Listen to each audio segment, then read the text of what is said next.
Welcome to the Musar video blog. So here we stand, a few days away from Pesach, Passover, and it's called by our sages Zeman Chirusenu, the time of our freedom. Now, freedom is an interesting word because when it comes to mind freedom, it usually conjures up the idea that I can kind of do what I want. Now, everybody understands you can't do everything that you want because there's certain things that infringe on others, etc. But pretty much, I want to be able to do almost everything that I want to do.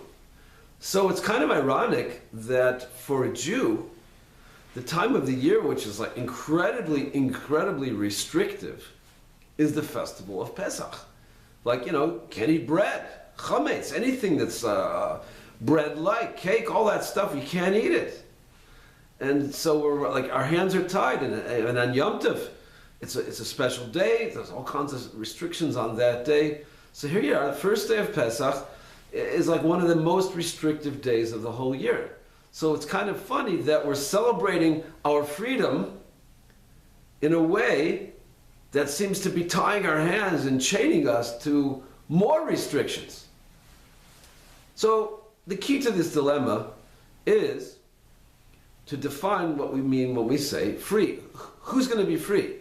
So we've spoken about this before, but a person is not his body. A person is his body, his nefesh, his soul, his neshama. There's a whole spiritual component to the person.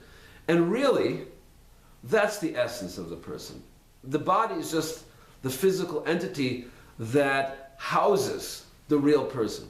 So when we talk about freedom, we're talking about freedom for that part of me, the spiritual side, to be able to go free. So when you look at it like that, now we understand why restrictions can actually be a good thing. Because my animal side, if I let my animal side just go free, as they say, pig out, so here I am, I want to do something spiritual, I want to act in a spiritual way. But my body is telling me, I'm hungry, go after this lust, get angry, don't be nice to the person, be a real whatever. That's what my animal side is telling me.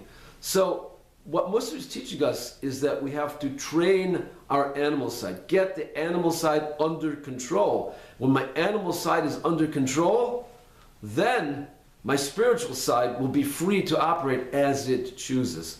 So it's an important point to keep in mind that real freedom means freedom of the soul. And to have freedom of the soul, there has to be all kinds of, if you want to call it restrictions, but limitations to the animal side. The animal side has to be trained.